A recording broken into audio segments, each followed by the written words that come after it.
देखिए बेटे, straight lines करने से पहले थोड़ा हम आपको रिवाइज करवा दूं कोऑर्डिनेट ज्योमेट्री।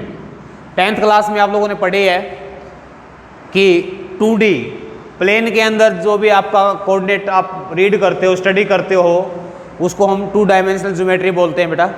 इसके अंदर आपका क्या होता है, ये x कोऑर्डिनेट होता है जिसको आप सीसा बोलते हो, ये y कोऑर्डिनेट होता है जिसको आप ऑर्डिनेट बोलते हो।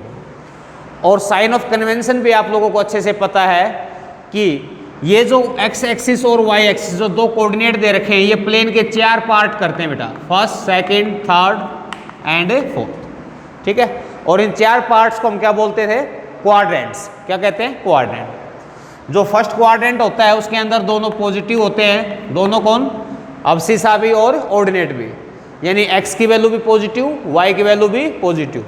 For example 2, 3। ठीक है, इस तरह का कोई पॉइंट आपका इसमें आता है।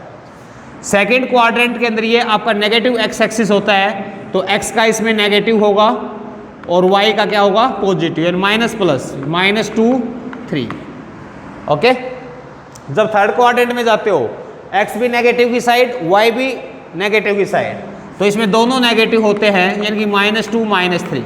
अगर इसी पॉइंट को मैं रिप्रेजेंट करना चाहूँ तो लिखेंगे -2, -3। और जो बेटे फोर्थ क्वाड्रेंट है, इसके अंदर x आपका पॉजिटिव रहता है, y का नीचे है तो नेगेटिव, यानी कि 2, -3।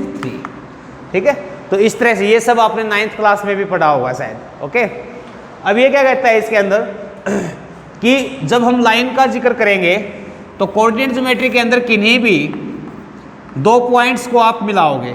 ठीक है, किन्हीं भी 2 पॉइंट्स को आप मिलाते हैं तो क्या बन जाएगी, आपकी लाइन बन जाएगी। अब इस लाइन के ऊपर, इन 2 पॉइंट्स के ऊपर जो हमने कोऑर्डिनेट ज्योमेट्री पढ़ी है अब तक, वो क्या है, एक तो ये था कि भाई आप पी क्यू का डिस्टेंस निकालिए। डिस्टेंस फॉर्मूला बेटे आपने पढ़ा था, क्या था डिस्टेंस फॉर्मूला, ये आपका सिर्फ रिवीजन है लास्ट क्लास का इस टॉपिक में। तो डिस्टेंस फॉर्मूला क्या बताया था कि P Q is equal to under the root x2 minus x1 का square plus y2 minus y1 का होल स्क्वायर। इसका प्रूफ हम 10th क्लास में आपको करवा चुके हैं। ठीक है, और इसके बाद था कि ऐसा भी हो सकता है कि ये जो लाइन आपकी बनी है, इस लाइन में कोई थर्ड पॉइंट है r, तो अगर मैं कोई और पॉइंट यहाँ पे मार्क कर दिया, मार्क करने का मतलब क्या हुआ कि ये r पॉइंट पी क्यू को डिवाइड कर रहा है ना, किसी भी रेशो में करता हो डिवाइड तो कर रहा है। ठीक है, डिवाइड करने का मतलब कुछ पार्ट इसका इधर रह गया पी आर, कुछ पार्ट आपका क्या आ गया, क्यू आर आ गया। मान लो ये जो पार्ट है ये आपका कितना है भाई, m यूनिट है, ये कितना है, n यूनिट, तो रेशियो क्या हो जाएगा, m/n। ये जो r है, किस 2 टुकड़े बना दिए r ने पी क्यू के, और वो किस रेशियो में होंगे, m/r में। आपको क्या, आपसे ये कहा जाता है कि p के कोऑर्डिनेट आपको पता है कि x1 y1 है, क्योंकि आपके x2 y2 हैं, तो आपको r के कोऑर्डिनेट यानी कि जो x y मान के चलूँ तो r के जो कोऑर्डिनेट हैं वो आपको निकालने होते हैं दिए गए रेशियो की सहायता से। तो हम लोग क्या कहते थे, जो कोऑर्डिनेट आएंगे x के, यानी कि जिसको इसको कहते हैं सेक्शन फॉर्मूला बेटा, ये भी आपने पढ़ा है सेक्शन फॉर्मूला। ये होता है x is equal to m x2 plus n x1 upon में m प्लस n, और y is equal to m y2 plus n y1 upon m plus n, ये आ जाएंगे। ठीक है, अब ये जो r था ये p q के बीच में है। ठीक है, तो इसको कहते हैं इंटरनली। ये कैसे इसको इंटरसेक्ट कर रहा है, इंटरनली कर रहा है। ठीक है, ये ऐसा भी हो सकता था कि r p q से बाहर होता, यहाँ पे r होता, तो ये क्या हो जाता, p q से बाहर है तो इसको कहते हैं एक्सटर्नली।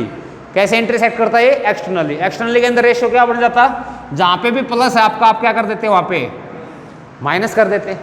ठीक है, पढ़ा है ना ये सब आपने। इसके अलावा आपने और क्या पढ़ा है भाई, mid point formula. Mid point formula, mid point फॉर्मूले आप क्या कहते हो कि अगर r मिड पॉइंट है पी क्यू का, बिल्कुल बीचों बीच है, तो जितना पार्ट इधर होगा उतना ही इधर होगा, बराबर बराबर, तो m बराबर n आ जाएगा। अगर m बराबर n आएगा तो m रेशियो n, m/n 1, तो रेशियो क्या आ जाएगा आपका 1 1, यानी कि m की वैल्यू भी 1 कर दूंगा यहाँ पे, n की भी, तो x बराबर कितना आ जाएगा भाई, x1 plus x2 divided by 2, 1 plus 1 2, ऊपर भी आपने क्या कर दिया 1 1। और y इज इक्वल टू क्या आ जाता, y1 प्लस में y2 डिवाइडेड बेटा कितना आ जाता 2। ठीक है, ये आपका क्या था सेक्शन फॉर्मूला। और इसके बाद कोलिनियर पॉइंट्स का भी जिक्र हुआ था कि अगर ये R इस लाइन पे लाई करता है तो P Q R तीनों पॉइंट क्या होंगे, कोलिनियर होंगे ना। तो कोलिनियर प्रूव करने के लिए बहुत सारे मेथड होते हैं, 5-6 मेथड होते हैं हमारे पास कि 3 पॉइंट्स को कोलिनियर प्रूव करना हो। तो पहला आप डिस्टेंस फॉर्मूले से कर सकते हैं। आप कैसे कहोगे कि अगर P R plus Q R is equal to P Q, यानी इन दोनों टुकड़ों का जो जोड़ है, जो सम है, वो पूरा पी क्यू के अगर बराबर आ गया तो हम क्या कहेंगे, ये एक ही लाइन पर हैं, दीज आर कोलिनियर। ठीक है भाई, तो डिस्टेंस फॉर्मूला आप यूज करके तीनों की वैल्यू निकालो और पुट करके देख लो, जो दो छोटी वैल्यू आएंगे उनका जोड़ बड़ी के बराबर आना चाहिए। अच्छा, उसके बाद क्या आता है आपका प्रूव करने के लिए सेक्शन फॉर्मूले से प्रूव कर सकते हैं। हम क्या कहेंगे कि मान लो ये जो तीनों कोऑर्डिनेट आपको दिए होंगे, तीनों पॉइंट्स के कोऑर्डिनेट आपको दे रखे हैं, आपको ये प्रूव करना है कि तीनों पॉइंट्स कोलिनियर है या नहीं। तो हम मान लेते हैं ये कोलिनियर हैं। अगर कोलिनियर एक ही लाइन पे लाई करते हैं तो आर किसी रेशियो में तो इसको इंटरसेक्ट करता होगा। हमें नहीं पता वो एक्सटर्नली है कि इंटरनली, लेकिन हमने मान लिया कि भाई किसी रेशियो में वो उसको करता है। उसको क्या कहते हैं, k:1। क्या रेशियो लेके चलते हो, k:1। अब ये इस रेशियो से तीनों पॉइंट दे रखे, आप k की वैल्यू निकालेंगे, बाकायदा निकाल सकते हैं। x वाले कोऑर्डिनेट से जो k की वैल्यू आएगी और y वाले कोऑर्डिनेट से जो k की वैल्यू आएगी, अगर दोनों सेम हुई तो ये कोलिनियर है। अगर k की वैल्यू डिफरेंट आती है तो हम क्या कहेंगे, ये कोलिनियर नहीं है। ठीक है भाई। तीसरा क्या बताया था मैंने आपको, एरिया ऑफ ट्रायंगल से। एरिया ऑफ ट्रायंगल क्या बताया था, half into x1 y2 minus y3 और plus x2 y3 minus y1 plus x3 y1 minus में y2 बताया था। ये डिटरमिनेंट से निकलता है। ठीक है, डिटरमिनेंट के बारे में अभी आपको पता नहीं है। तो हम लोग क्या कहते हैं कि अगर तीनों पॉइंट कोलिनियर होंगे तो ट्रायंगल नहीं बनेगी ना। अगर ट्रायंगल नहीं बनेगी तो उसका एरिया क्या होगा, 0। यानी कि आप एरिया ऑफ इस मेथड से आप इसको 0 प्रूव कर दोगे, तब भी हम क्या कह देंगे भाई, अगर एरिया ऑफ ट्रायंगल ABC 0 आया तो हम क्या कहेंगे, ABC तीनों पॉइंट क्या आपके कोलिनियर है। ठीक है, बता सकते हैं। इसके बाद फोर्थ मेथड होता है स्लोप। स्लोप का क्या होता है, स्लोप क्या होता है, स्लोप क्या होता है, ढलान। बताया था ना कल, जैसे ये चौक है, ये क्या है, parallel to x axis, slope 0। थोड़ा हाई एंगल बनाएगा तो इसकी स्लोप हो जाएगी, ढलान आ जाएगा।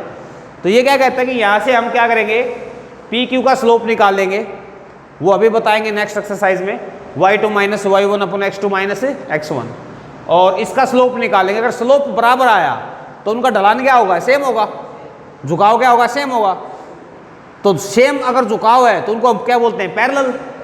अगर दो लाइनें ये पैरेलल हैं और इनके अंदर जो है एक R पॉइंट कॉमन है, तो उस R को यहाँ पे मिला दिया तो ये क्या बन जाएगी, एक स्ट्रेट लाइन बन जाएगी ना।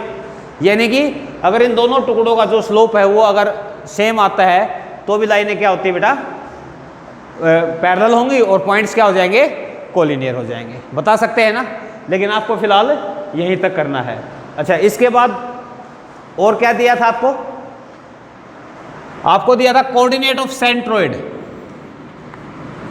सेंट्रोइड के कोऑर्डिनेट्स क्या बताए थे, x is equal to x1 plus x2 plus x3। ये आपको प्रूव करके दिखाया था 10th क्लास में कि तीनों के x कोऑर्डिनेट का सीसाज का सम अपॉन में 3, और y इज इक्वल टू क्या आता था, y1 प्लस में y2 प्लस में बेटा y3 अपॉन 3। ये क्या होता था, सेंट्रोइड ऑफ ट्रायंगल। होता क्या है centroid, it is the point of intersection of medians.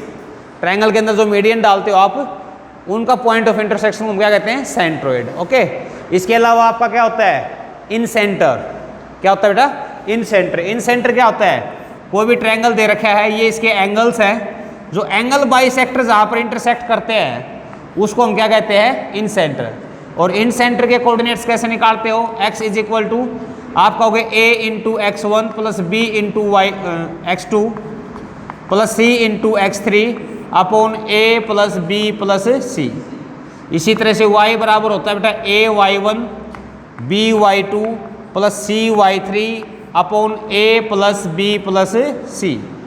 अब ए बी सी क्या है इसमें, x1 y1 तो आपको पता है कि ये वर्टेक्स दे रखे हैं, ए बी सी के कोऑर्डिनेट दे रखे हैं। तो स्मॉल ए बी सी ये क्या हैं, ये क्या हैं साइड्स। अगर ये ए बी सी आपके हैं तो ये ए साइड है, ये बी है, और इस लेंथ को क्या कहते हैं, सी। समझ में आ गई बातें। इस तरह से तो कर सकते हैं इनको हम। कुछ प्रॉब्लम्स देखिए इसके ऊपर। ये कहता है कि अगर आपको दिया हो you have to find out the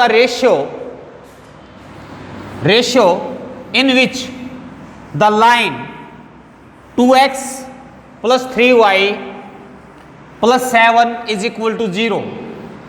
Divide the join of points 3, 4 and 7, 8. ये कहता है find the ratio. Equation of line दे रखी है, इक्वेशन ऑफ लाइन आपको दिया है बेटा 2x plus 3y plus 7 is equal to 0। ठीक है।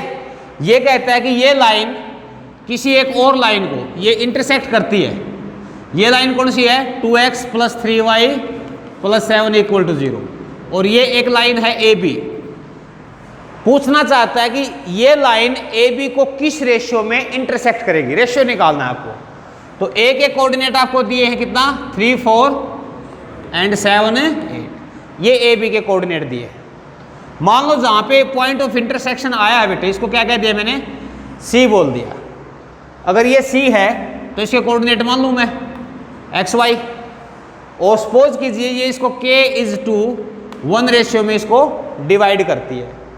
तो सेक्शन फॉर्मूले का यूज करके निकालने सी के कोऑर्डिनेट। आप कह दोगे कि let line divides A B in ratio k:1, then coordinate of point of intersection बेटा। तो पॉइंट ऑफ इंटरसेक्शन के कोऑर्डिनेट्स क्या आएंगे, x is equal to k की मल्टीप्लाई पीछे 1 की आगे, तो 7k plus 3 अपॉन में क्या आएगा, k plus 1। और y कोऑर्डिनेट क्या आएगा बेटा, 8k plus 4 upon k plus 1 आ जाएंगे कोऑर्डिनेट इसके ये। अब देखिए अगर k की वैल्यू आपको पता चल जाए तो आपको रेशियो का पता चल जाएगा। अब k की वैल्यू निकालने के लिए क्या करोगे कि जो पॉइंट C आया है वो AB पे है, तो दी गई लाइन पे भी तो लाई करता है ना, ये इस लाइन के ऊपर भी तो लाई करता है। अगर ये C पॉइंट इस लाइन पे लाई करता है तो इसको सेटिस्फाई करेगा। कैसे आप लिखोगे, 7k plus 3 अपॉन k plus 1, 8k plus 4 upon k plus 1, ये जो पॉइंट है लाइज ऑन गिवन लाइन।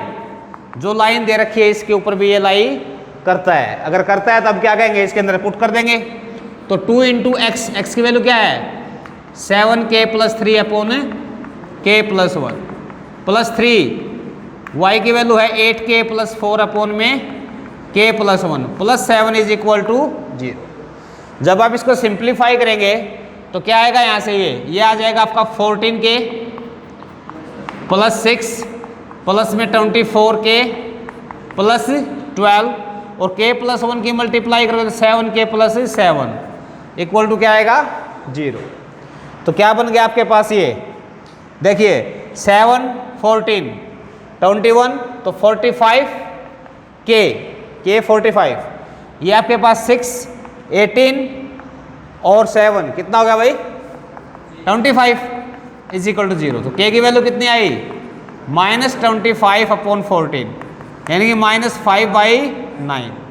तो रेशियो क्या आ गया भाई, रेशियो आ गया -5/9 रेशियो 1 और -5/9 और 5/9। अगर माइनस हटाओगे तो यहाँ पे क्या लिख देंगे, एक्सटर्नली। कैसे इंटरसेक्ट करेगा ये, इसको एक्सटर्नली कर सकते हैं बेटा, आसान है। और देखिए इसके अंदर आपका सेक्शन फॉर्मूला यूज हुआ। आगे ये कहता है कि एक ट्रायंगल दिया है आपको ABC। ये कहते हैं कि ट्रायंगल है ABC। और इसके कोऑर्डिनेट आपको दिए हैं -1 3 1 -1 और सी के कोऑर्डिनेट दिए हैं बेटा 5 1। करना क्या है, हमें निकालना है एक मीडियन है AD, इसकी लेंथ AD की क्या निकालनी है, लेंथ। तो AD की लेंथ निकालने के लिए D के कोऑर्डिनेट का पता होना चाहिए। अगर D के कोऑर्डिनेट पता है तो डिस्टेंस फॉर्मूला लगा देंगे मेडी के अंदर। अब मीडियन है तो D क्या होगा, D मिड पॉइंट होगा BC का। अगर D मिड पॉइंट है BC का तो मिड पॉइंट फॉर्मूला यूज कर लेंगे। तो हम क्या कहेंगे, आप लिखोगे यहाँ पे, मान लीजिए इसके कोऑर्डिनेट है XY, आप कहोगे D is midpoint of BC, so its coordinate क्या आएंगे बेटा इसके, देखिए x is equal to x1 plus x2 by 2 और y क्या आएगा -1 + 1 डिवाइडेड बाई 2, यानी x बराबर आपका 3 और y बराबर कितना आ गया 0। तो D के कोऑर्डिनेट क्या आ गए 3 0। अब आपको क्या निकालना था, मीडियन। तो यहाँ पे लिखिए लेंथ ऑफ मीडियन AD क्या आएगा आपके पास, √(x2 - x1) का स्क्वायर प्लस y2 - y1 का स्क्वायर। अब देखिए अगर ये आपका 3 0 है तो x2 क्या हो जाएगा 3 हो जाएगा ना, तो 3 + +1 का स्क्वायर प्लस 0 - 3 का स्क्वायर, ये कितना आ गया 4 का स्क्वायर 16, ये कितना आएगा 9, 25 का कितना बनेगा 5 यूनिट।